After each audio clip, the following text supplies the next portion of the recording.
Hai Samir, mau kemana nih? Nggak tahu nih kemana, rasanya bosan. Ada apa sebenarnya? Sepertinya tidak tampak bahagia kamu itu, ha? Coba ceritalah. Nggak tahu lah. Yuk kita jalan-jalan ke taman.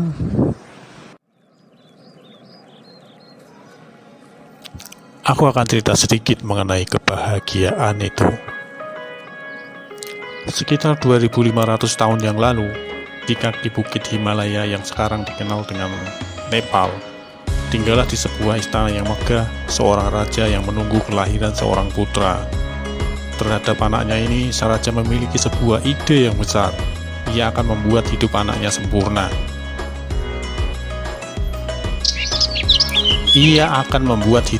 sempurna. Putra mahkota tidak akan pernah mengenal apa yang disebut penderitaan. Setiap kebutuhan dan keinginannya senantiasa akan dipenuhi. Raja mendirikan dinding yang tinggi mengelilingi istana untuk mencegah pangeran mengetahui dunia luar. Ia memanjakan anaknya, melimpahinya dan dengan makanan dan hadiah-hadiah, mengelilinginya dengan para pelayan yang melayani setiap rengekannya. Dan seperti yang direncanakan, anak tersebut tumbuh tanpa mengenal kejamnya kehidupan manusia. Seluruh masa kecil pangeran berjalan seperti ini. Meskipun mendapat kemewahan dan kelimpahan, pangeran itu menjadi anak muda yang judes. Tidak lama, setiap pengalaman terasa hampa dan tidak bernilai. Masalahnya adalah, apapun yang diberikan sang ayah tampak tidak pernah cukup, tidak pernah berarti apapun. Di suatu malam yang sudah larut, pangeran menyelinap keluar istana untuk melihat apa yang ada di balik dinding. Ia menyuruh salah satu pelayan untuk mengantarkannya ke desa setempat, dan apa yang ia lihat di sana menakutkannya. Untuk pertama kali dalam hidupnya, pangeran menyaksikan penderitaan manusia. Dia melihat orang sakit, orang lanjut usia, gelandangan, orang yang kesakitan, bahkan orang yang sekarat. Sang pangeran kembali ke istana dan mendapati dirinya berada dalam sejenis krisis eksistensial. Karena tidak mampu mencerna apa yang barusan dilihatnya, ia menjadi galau atas semua perkara dan banyak mengeluh.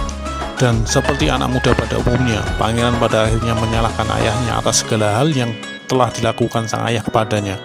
Masalahnya terletak pada kekayaan, pikir pangeran, dan itu membuatnya sangat menderita, sehingga hidupnya terlihat begitu tak berarti.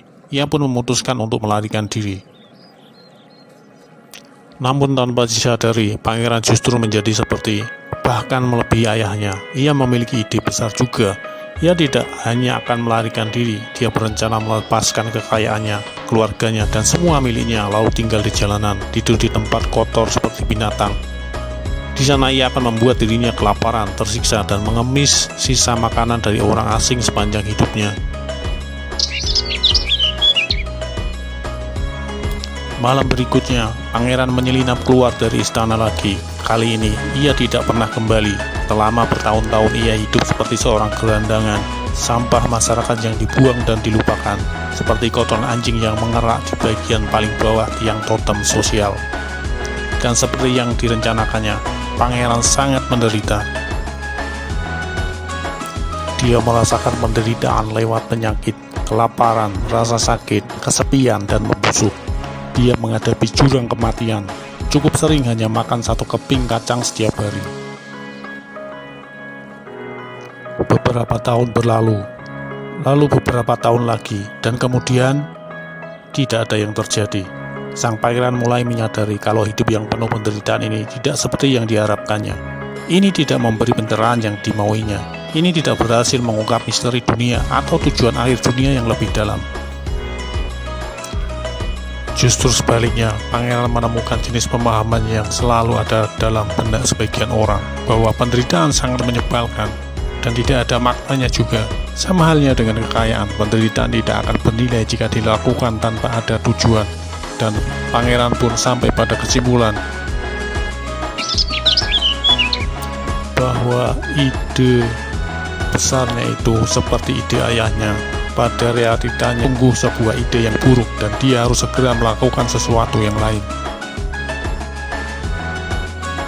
Seperti yang dikisahkan dalam legenda, si pangeran yang bingung itu bertapa di bawah pohon selama 49 hari.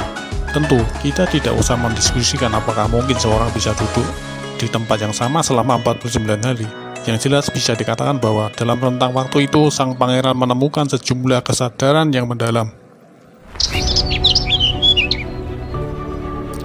Salah satu kesadarannya adalah bahwa hidup itu sendiri adalah suatu bentuk penderitaan. Orang kaya menderita karena kekayaannya, orang miskin menderita karena kemiskinannya, orang yang tidak punya keluarga menderita karena mereka tak punya keluarga. Orang yang mengejar kenikmatan duniawi menderita karena kenikmatan duniawinya.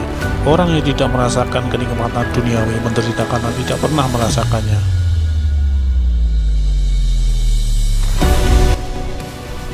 Bukan berarti semua penderitaan itu sama. Beberapa penderitaan tentu lebih menyakitkan ketimbang penderitaan yang lain. Meskipun demikian, kita semua pasti menderita.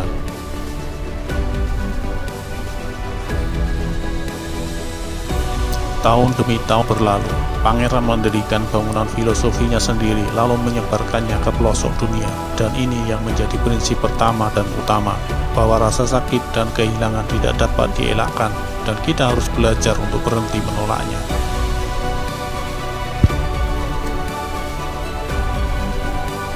Kebahagiaan bukanlah suatu persamaan yang dapat dipecahkan.